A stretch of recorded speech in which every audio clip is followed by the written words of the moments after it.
हमारे YouTube channel पर आपका स्वागत है। आज हम आपको प्लास्टिक कूलर की वायरिंग सिखाएंगे। इस कूलर में जिस प्रकार वायरिंग होती है हम उसे आप लोगों को बताएंगे। आप आसानी से घर पर जोड़ सकते हैं। मैं आप लोगों को डायग्राम बना के भी बताऊंगा कि कनेक्शन कैसे होते हैं। ये 3 रोटरी स्विच है जो कट कट की आवाज़ आती है। इन स्विचों का कनेक्शन कैसे होते हैं वो बताएंगे। तो ये तार है जो मोटर के हैं जिसमें फैन लगता है। ये चारों तार उसके हैं। ये इसमें लगेगा जो पहले वाला है, और ये 2 तार है जो पंप के हैं जो पानी उठाता है। जो लास्ट वाले रोटरी स्विच पर लगेगा। और ये 2 तार है जो मेन है, जो मेन आते हैं प्लग से। ये 2 पीले वाले तार हैं जो स्विंग के हैं, जो हवा को फैलाने का काम करते हैं उसका है। और आज हम कंप्लीट डायग्राम बनाकर भी दिखाएंगे आप लोगों को। तो अब हम डायग्राम पर आते हैं। तो इस डायग्राम में जिस तरह कनेक्शन किए उस तरह से कनेक्शन करेंगे हम अभी। और आप चाहो तो स्क्रीनशॉट भी लेकर कर देख सकते हैं इसको बाद में।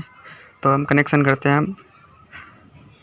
तो जो पहले वाला रोटरी स्विच है जिसमें ये एल लिखा हुआ है, तो ये मेन होता है। उसके बाद में 1 नंबर, 2 नंबर और 3 नंबर है। ये 2 नंबर, ये 3 नंबर है। इस पर एक एक वायर हम कनेक्ट कर देंगे।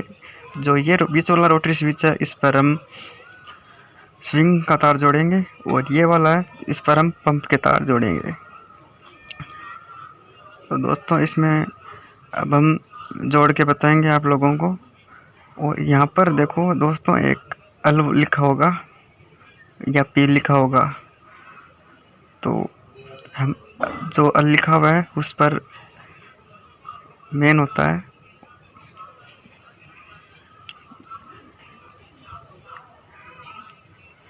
अभी जो ये एक मेन लीड का वायर आया है, इस लीड के वायर को एक को लेंगे और इस एक वायर पर हम एक ब्लू कलर का वायर है जो मोटर का आया हुआ है उसको जोड़ेंगे। पंप का जोड़ेंगे एक तार स्विंग का जोड़ेंगे।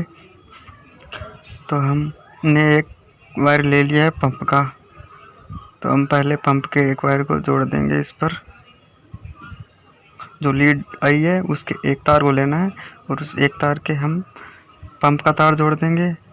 और मोटर का जो ब्लू कलर का वायर होता है वो कॉमन होता है, तो हम कॉमन वायर को जोड़ेंगे एक को। और एक स्विंग का है जो पीला वाला तार है, उन दोनों में से हम किसी का ले लेंगे एक वायर को, क्योंकि इसमें कोई माइनस प्लस नहीं होता है ना न्यूट्रल पेस होता है। तो एक वायर हमने ये ले लिया है पीला वाला। और अब हम इन सभी तारों को एक साथ जोड़ देंगे अच्छे से।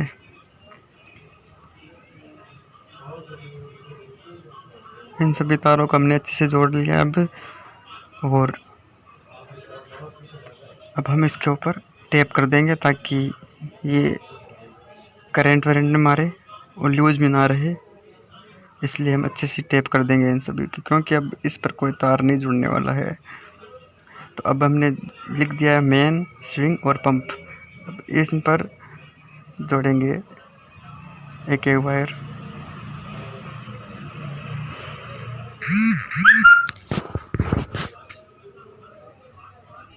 तो जो एल लिखा हुआ है उस पर हम जो मेन लिखा है तीनों के जो एल लिखा हुआ है उन तीनों पर हम एक इलेक्ट्रिसिटी का वायर तीनों को एक साथ कनेक्ट कर देंगे। और उस पर जो लीड का मेन वायर है, एक वायर बचा है जिसका जो हमारे पास, उसको हम कनेक्ट कर देंगे। तो हम एक वायर इसको साथ में ले लेंगे पहले, और जो एल लिखा हुआ है उस टर्मिनल पर हम लगा देंगे। जैसे मेन मोटर का है तो पहले उस पर लगा देंगे, चाहे किसी से स्टार्ट कर लेंगे, लेकिन हमने यहाँ से स्टार्ट किया है। आप लोगों को तीनों को कनेक्ट करना है, जो अल लिखा हुआ है उन तीनों अल को एक करना है, यानी कि उन तीनों पर वायर को हमें जोड़ना है।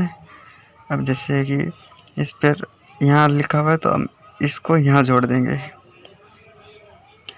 और इसको हमने ये जोड़ दिया है, और जो आगे वाला टर्मिनल है और उस पर और इसी वायर को जोड़ देंगे। तो ये तीनों वायर एक ही वायर हो गया है और तीनों का कनेक्शन हो गया है।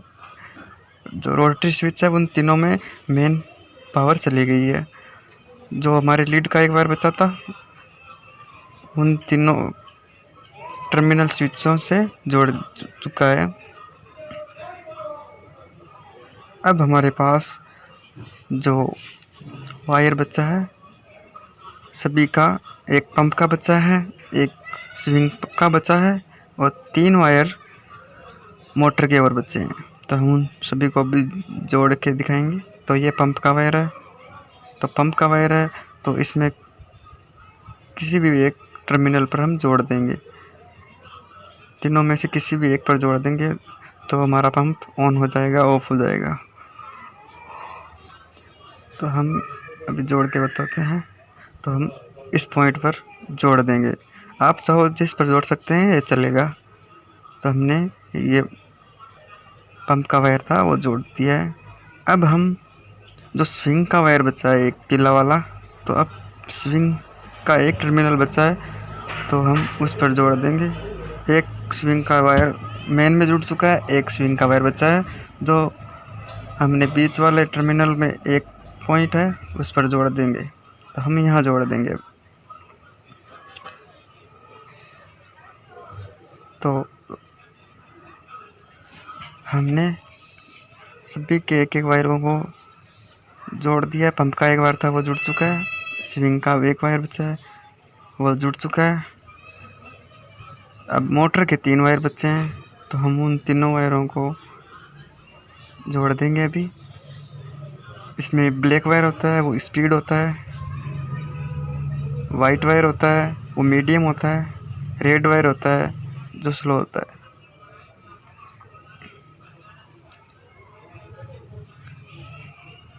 अब हम 1 नंबर 2 नंबर 3 नंबर इस तरह से तीनों वायरों को इस टर्मिनल पर जोड़ना है एक एक पॉइंट पर। और हमारे पास ये 3 वायर बचे हैं और 3 ही टर्मिनल बचे हैं। तो हम पहले रेड वाले वायर को 1 नंबर पर जोड़ देंगे।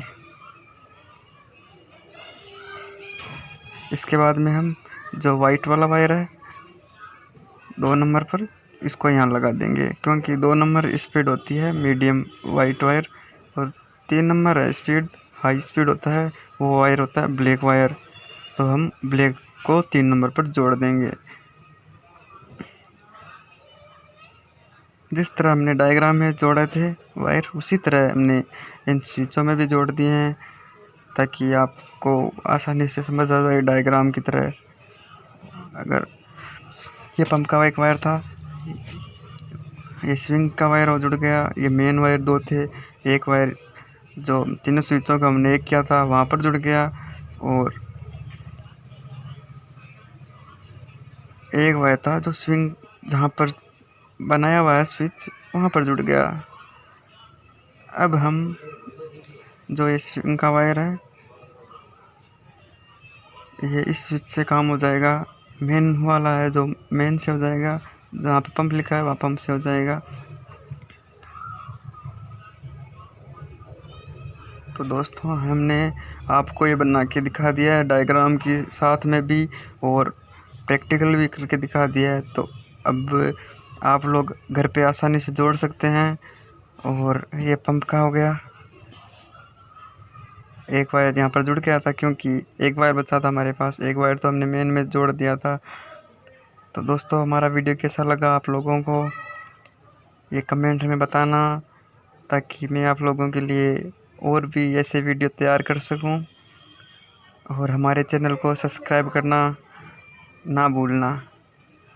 थैंक यू वीडियो को पूरा देखने के लिए, क्योंकि वीडियो पूरा देखोगे तभी तो आप लोगों को पता लगेगा।